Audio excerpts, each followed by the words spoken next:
प्रणाम मित्रों, मैं हूं विकास सक्सेना। सामाजिक एवं राजनीतिक घटनाओं के विश्लेषण के यूट्यूब चैनल चैतन्य में आपका स्वागत है। आप देख रहे हैं विकास की बात। क्रिकेट के विश्व कप में एक बार फिर पाकिस्तान को बहुत ही शर्मनाक हार का सामना करना पड़ा है। कल यानी कि शुक्रवार को ऑस्ट्रेलिया के 367 रनों के जवाब में पाकिस्तान की पूरी टीम 45.3 ओवरों में 305 रन बनाकर आउट हो गई। कहा यह जाता है कि जब पाकिस्तान की टीम जुमे के दिन यानी कि शुक्रवार के दिन मैच खेलती है तो उसे हराना बहुत ही ज़्यादा मुश्किल होता है, लेकिन पता नहीं क्यों कल के मैच में पाकिस्तान को बहुत ही शर्मनाक हार का सामना करना पड़ा। और जब ऑस्ट्रेलिया ने बल्लेबाजी शुरू की तो उसके सलामी बल्लेबाज जिस तरह से रन बना रहे थे, एक बार को तो ये लग रहा था कि कहीं इनका स्कोर 400 पार या 450 के पार ना पहुंच जाए। याद कीजिए कि इसी पाकिस्तान ने अपने इस वर्ल्ड कप के क्रिकेट के मैचों की शुरुआत बहुत ही शानदार ढंग से की थी।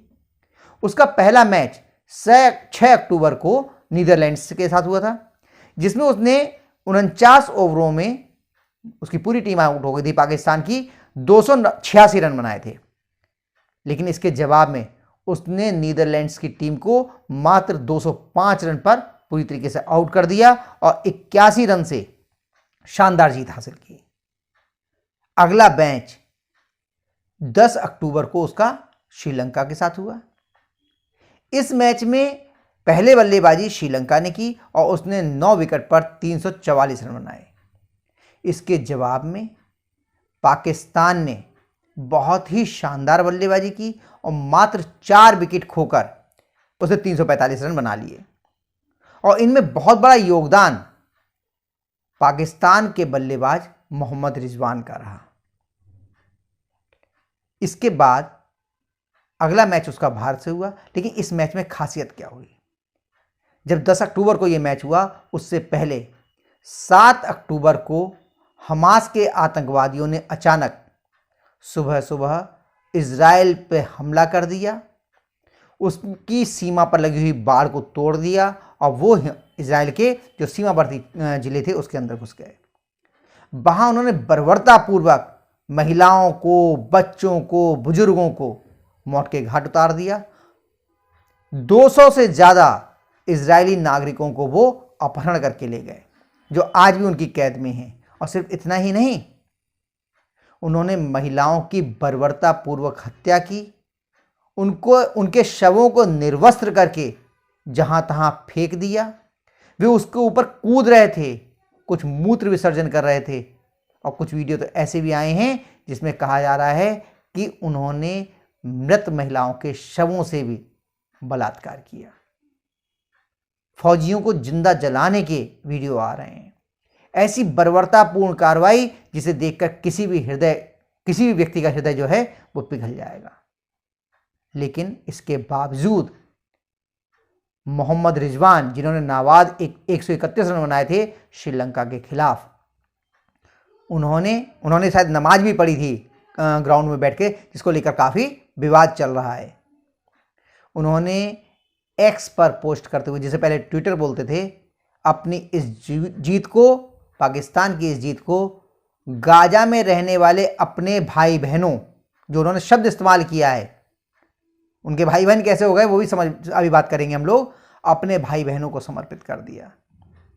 उन्हें उसमें गाजा में हमास के आतंकी भी रहते हैं और उनसे रिश्ता क्या बताया जा रहा है कि तेरा मेरा रिश्ता क्या, ला इलाहा इल्लल्लाह, कि जो लोग कलमा पढ़ते हैं, जो इस्लाम को मानते हैं, वो सब हमारे भाई बहन हैं, उम्मते इस्लाम है। केवल इसलिए उनकी करतूतों पे हम ध्यान नहीं देंगे, उनके द्वारा की गई बर्बरता को हम जस्टिफाई करने की कोशिश करेंगे और हमास के आतंकियों को भी मुजाहिद बताएंगे, फिलिस्तीन की लड़ाई लड़ने वाला आज़ादी के स्वतंत्रता सेनानी बताएंगे। जबकि आपको ध्यान होगा कि इसी हमास ने फिलिस्तीनियों की किस तरह से हत्या की है, यह फिलिस्तीन के नेताओं से आसानी से समझा जा सकता है। इसके बावजूद गाजा में रहने वाले उन भाई बहनों के लिए समर्पित नहीं थी, मुझे लगता है, जो रिजवान का तौर तरीका है, जो आम नागरिक हैं, बल्कि ये जीत उन्होंने परोक्ष रूप से हमास के आतंकियों के लिए समर्पित की थी। क्योंकि आप देखिए जगह जगह पर जो प्रदर्शन हो रहे हैं उसमें हमास का समर्थन किया जा रहा है, और किस नाम पर? क्योंकि वो मुसलमान हैं, इस्लाम को मानते हैं और कलमा पढ़ते हैं, ला इलाहा इल्लल्लाह बोलते हैं।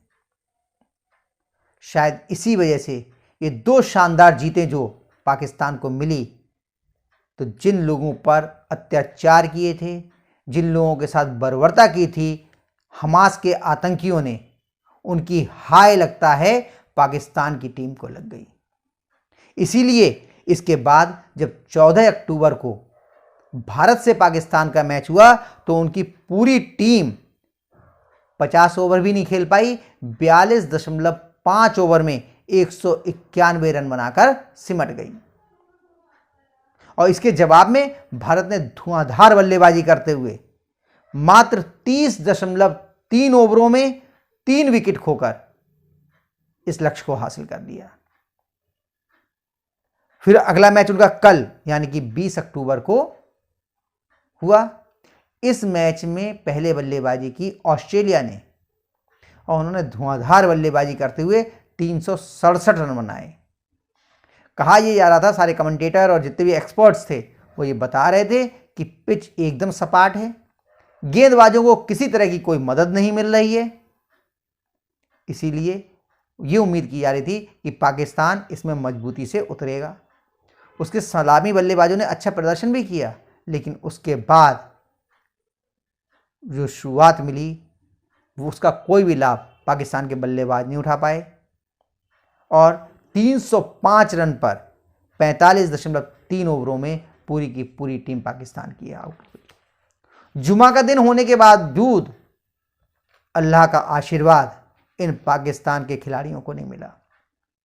शायद इजराइल की उन महिलाओं के, उन बच्चों की और उन बुजुर्गों की हाय इतनी भारी पड़ गई कि जो पाकिस्तान की टीम बहुत ही शानदार प्रदर्शन कर रही थी शुरुआती 2 मैचों में, वो एकदम धराशायी हो गई है। वो पूरे 50 ओवर भी नहीं खेल पा रही है, न तो लक्ष्य का पीछा कर पा रही है और ना ही कोई अच्छा लक्ष्य किसी अपने प्रतिद्वंदी को दे पा रही है। कभी भी मजलूमों की, निराशितों की, कमजोरों की हाय नहीं लेनी चाहिए। जो गलत है उसे गलत कहना चाहिए, जो सही है उसके साथ खड़ा होना चाहिए। आज आप कह सकते हैं कि जो काम इजराइल कर रहा है, अगर उसके बमों से, उसकी मिसाइलों से बेकसूर फ़लस्तीनी मारे जा रहे हैं, आप उसका विरोध कर सकते हैं, लेकिन जो काम हमास ने किया उसका अगर आप समर्थन करते हैं, उसके आप खिलाफ खड़े नहीं होते हैं, जिसने इजराइल को उकसाया और पूरे फिलिस्तीनियों को और गाजा की आम जनता को मौत के मुंह में ढकेल दिया, ऐसा करने वाला हमास ही है। आज जितनी भी हत्याएं फिलिस्तीनियों की हो रही हैं या गाजा के आम नागरिकों की हो रही हैं, इसका जिम्मेदार अगर कोई है तो हमास के आतंकी हैं और उनका समर्थन करने वाले लोग हैं। ये बात पाकिस्तानियों को भी समझनी चाहिए। लेकिन वो तो गाजा में रहने वाले अपने भाइयों के लिए, अपनी बहनों के लिए वो जीत अपनी समर्पित कर रहे थे। अपना वो नाबाद 131 रन का शतक मोहम्मद रिजवान उनके लिए समर्पित कर रहे थे। तो शायद अल्लाह को भी ये पसंद नहीं आया, भगवान को भी ये पसंद नहीं आया, और इसीलिए जुमे के दिन भी उनकी टीम को एक शर्मनाक हार का सामना करना पड़ा। तो इन 2 मैचों में जो पाकिस्तान ने प्रदर्शन किया है भारत के खिलाफ और ऑस्ट्रेलिया के खिलाफ, वो तो बहुत ही शर्मनाक रहा है। लेकिन अगला मुकाबला उसका अफगानिस्तान से होना है, वही अफगानिस्तान जहां पे इस समय तालिबान का शासन है। तो तालिबान की क्रूरता ये तो सब लोग जान रहे हैं, सबको मालूम है। अब मुकाबला पाकिस्तान और अफगानिस्तान के बीच होगा, तो देखते हैं कि वहां पर कौन जीतता है, अल्लाह किसका साथ देता है। तो आज के अंक में बस इतना ही। अगले अंक में हम लोग फिर मिलेंगे, तब तक के लिए अनुमति दीजिए। आपसे अनुरोध है कि अगर आपको ये वीडियो पसंद आया हो तो इसे लाइक कीजिए, शेयर कीजिए और हाँ, अगर आप इस चैनल पर नए हैं तो आपसे ये भी अनुरोध है कि इस चैनल को सब्सक्राइब करने के बाद नोटिफिकेशन का बेल आइकन जरूर दबाइए। धन्यवाद, प्रणाम।